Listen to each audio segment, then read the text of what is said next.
Amazon FBA Amazon का एक ऐसा प्रोग्राम जो कि इंडिया के साथ पूरे वर्ल्ड में ये इम्प्लीमेंट करता है और ये एक ऐसा प्रोग्राम है जो हर कोई सेलर इनरोल करना चाहता है, क्योंकि आप सबको अच्छे से मालूम होगा कि अगर आप अमेजॉन में अपने प्रोडक्ट्स की विजिबिलिटी को बढ़ाना चाहते हैं तो आपको कहीं ना कहीं अमेजॉन के वेयर हाउस में अपने आइटम को भेजना पड़ेगा और वहां से उनकी शिपिंग अमेजॉन खुद करता है। तो बेसिकली अमेजॉन FBA प्रोग्राम अगर इंडिया की बात करें तो यहाँ पे सेलर्स के लिए बहुत बड़ा एक कॉम्प्लिकेशन इसमें बना हुआ है, क्योंकि है क्या कि अगर सेलर अमेजॉन FBA नहीं ऑप्ट करता है, नहीं इनरोल करता है, तो उसके प्रोडक्ट्स की विजिबिलिटी नहीं हो पाती है, नहीं मिल पाती है, या अगर उसके प्रोडक्ट की विजिबिलिटी को कंपेयर करें इजीशिप या सेलर फ्लेक्स से तो वो विजिबिलिटी काफ़ी कम रहती है। इसीलिए जो सेलर्स इंडिया में सेल करते हैं उनको मालूम है कि अगर अमेजॉन में अपनी सेल को बढ़ाना है तो कहीं ना कहीं इनके FBA प्रोग्राम में आपको इनरोल करना ही पड़ेगा, क्योंकि इससे ज़्यादा विजिबिलिटी किसी भी प्रोग्राम में नहीं है, चाहे वो इजीशिप हो या इजीशिप प्राइम हो या सेलर फ्लेक्स हो। ये बात बिल्कुल आपको क्लियर हो जानी चाहिए। अब यहाँ पे क्या है, हाल में ही अमेजॉन ने बहुत सारे चेंजेस किए हैं अपनी एल्गोरिथम में, जिससे अगर आप बहुत ध्यान से अपने ऑर्डर्स को देखें तो आप ये पाएंगे मोस्ट ऑफ द ऑर्डर्स आपके लोकल स्टेट से या जो नियर बाई स्टेट्स हैं, रीजनल स्टेट्स हैं, वहां से आते हैं। ये ऐसा इसलिए हुआ है कि अमेजॉन अब अपनी एल्गोरिथम में ऐसे चेंजेस कर चुका है जिससे कस्टमर जिस लोकेशन पे प्रोडक्ट को सर्च कर रहा है उस लोकेशन के आसपास की जो FCs हैं या जो सेलर्स हैं उनके प्रोडक्ट को वो आगे की तरफ दिखा रहा है, और बाकी सेलर्स जो बहुत दूर है वहां से या दूसरे रीजन में बैठे हैं उनके प्रोडक्ट्स की विजिबिलिटी या तो नहीं मिल रही है या तो उनको बहुत पीछे दिखा रहा है। आप इस समय सोच रहे होंगे रीजनल डिस्कवरी प्रोग्राम के बारे में, तो उसके लिए तो मैं एक सेपरेट वीडियो बनाने वाला हूं, क्योंकि रिजोल्यूशन उनकी तरफ से मुझे मिल चुका है और मैं आप सबके साथ शेयर करने ही वाला हूं कि रीजनल डिस्कवरी प्रोग्राम में क्या किया उन्होंने हमारे साथ और क्या उनका इंटीमेशन है या मैसेज है हमारे सेलर्स के लिए। तो आगे बढ़ते हैं इस वीडियो में और बात करते हैं कि FBA जो अमेजॉन का प्रोग्राम है, यहाँ पे कुछ चीज़ें आपको बहुत ज़्यादा ध्यान देने की ज़रूरत है, नहीं तो प्रॉफिट के बजाय आप बहुत नुकसान में चले जाएंगे। एक बात याद रखिए कि हाल में ही जो एल्गोरिथम में चेंजेस किए हैं अमेजॉन ने, वहाँ पे ये बात तो साफ हो रही है कि अगर आपको अपनी विजिबिलिटी पूरे इंडिया में बढ़ानी है तो कहीं ना कहीं जो इनके 7 डिफरेंट जोन्स हैं या क्लस्टर्स हैं उनमें आपको इनरोल करना ही पड़ेगा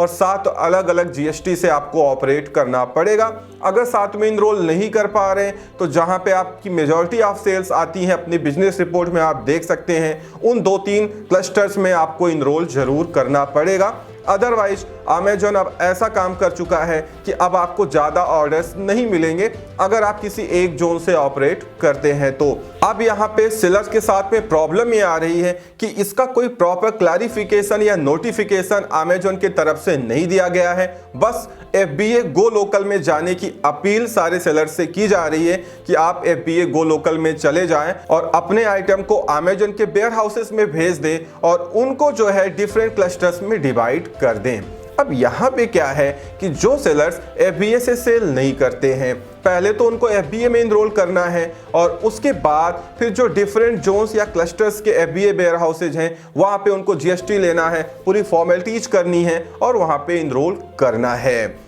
अब है क्या कि अगर आप FBA को बहुत डीप साइड से देखें तो आप ये देखेंगे अमेजॉन के FBA में अगर आपने थोड़ी सी मिस्टेक की तो आपका बहुत बड़ा नुकसान हो जाएगा। नुकसान ये होगा कि अमेजॉन का जो FBA प्रोग्राम है इंडिया में, यहाँ पे ये करते क्या हैं, इनका जो स्टाफिंग पैटर्न है जहां तक मुझे मालूम है लगभग 80-20 का है। मतलब अमेजॉन के किसी भी वेयर हाउस में 80% जो वर्कर्स होते हैं वो एडहॉक बेसिस पे होते हैं, वो किसी दूसरी कंपनी से इनका टाई अप होता है, वो लेबर सप्लाई करते हैं या मैन पावर सप्लाई करते हैं। बाकी 20% ही ऐसे लोग होते हैं जो अमेजॉन के परमानेंट एम्प्लॉइज होते हैं जो उस वेयर हाउस में काम कर रहे होते हैं। अब यहाँ पे क्या है, बहुत सारा जो स्टाफ है वो एडहॉक बेसिस पे होता है और उनको कुछ 1-2 महीने या पीक पीक सीजन के लिए ही हायर किया जाता है और उसके बाद उनको कहीं ना कहीं फायर कर दिया जाता है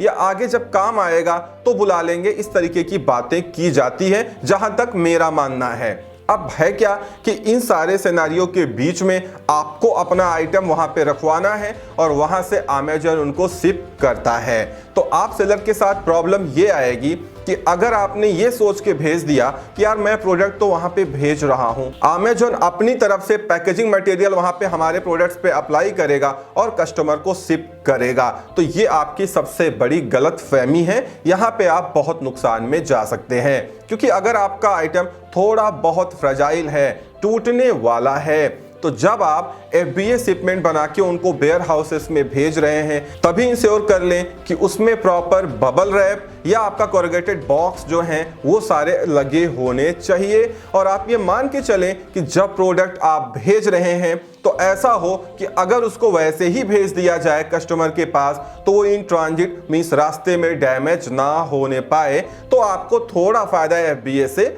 मिल सकता है। और अगर आपने ये सोचा कि चलो भेज देते हैं, अमेज़न खुद वहां अपना पैकेजिंग मटेरियल तो अप्लाई करता है, तो मैं आपको बता दूं वो क्या करेंगे इसका आपको अंदाजा नहीं है। हो सकता है वो कार्टून की जगह पॉली बैग लगा दें या पॉली बैग की जगह कार्टून लगा दें, जो कि फिक्स नहीं है। इसलिए वहां का आप भरोसा मत करें। अगर आप सेलर सपोर्ट से अपने आइटम के लिए पैकेजिंग नेम भी पूछेंगे कि इस आइटम में आप पॉली बैग लगा रहे हैं कि कार्टून लगा रहे हैं अपने FBA सेंटर पे मुझे बता दें, तो शायद फिर वो आपको रिप्लाई नहीं करेंगे। इसीलिए जब आप FBA शिपमेंट बनाए तो शिपमेंट बनाते समय प्रेप में जाके वहां पे फ्रेजाइल जरूर सिलेक्ट करें। इससे एक मैसेज जाता है उनके पास कि ये सेलर का आइटम फ्रेजाइल है। वैसे जब आप फ्रेजाइल सिलेक्ट करेंगे तो अमेज़न खुद ही कहेगा कि सेलर की रिस्पॉन्सिबिलिटी है प्रेप करके देने की। भाई अगर रास्ते में आइटम टूट रहा है तो हमारी कोई रिस्पॉन्सिबिलिटी नहीं है। इसीलिए अगर आप अमेज़न पे सेल करते हैं,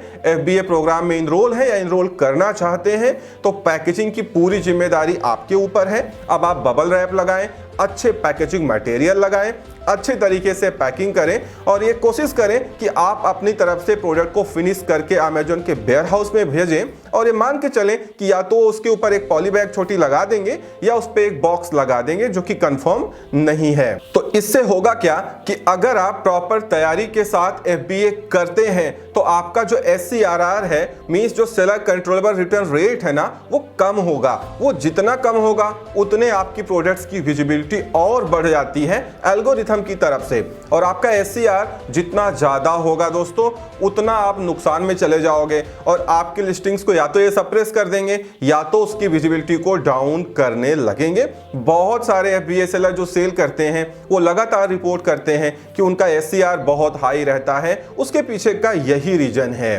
क्योंकि कस्टमर को ये नहीं मालूम है, बहुत सारे कस्टमर ये नहीं जानते हैं कि ये जो पैकिंग होके आइटम आया है ये सेलर ने भेजा है या किसी थर्ड पार्टी या अमेज़न ने भेजा है। इसीलिए ये पूरी रिस्पॉन्सिबिलिटी आपकी है। और अमेज़न FBA एक ऐसी टेढ़ी खीर है कि अगर आप नहीं खाए तो भी पछताएंगे और खाएंगे तो और पछताएंगे। इसीलिए सावधानी से चलें, संभल के चलें और ये मान के चलें कि एक बार प्रोडक्ट आपके यहाँ से चला गया तो वो ऐसे ही अगर कस्टमर के पास में जाता है तो वो टूटेगा नहीं, तो आपका प्रॉफिट भी बढ़ेगा, आपकी विजिबिलिटी भी बढ़ेगी। और अगर आप चाहते हैं कि आपकी सुपर विजिबिलिटी रहे तो कहीं ना कहीं मजबूरन अब सेलर्स को FBA गो लोकल में इनरोल करना पड़ ही रहा है, क्योंकि अमेज़न इस तरीके से गोलमोल कर रहा है कि सेलर्स को अगर अपनी सेल को बढ़ाना है तो उसको FBA गो लोकल में जाना ही पड़ रहा है। Otherwise day by day sale बढ़ने के बजाय आपकी सेल्स कम होती चली जाएंगी, क्योंकि अमेज़न आपको सिर्फ लोकली ही प्रमोट करेगा और आपको मालूम है कि जो लोकल आपका एरिया है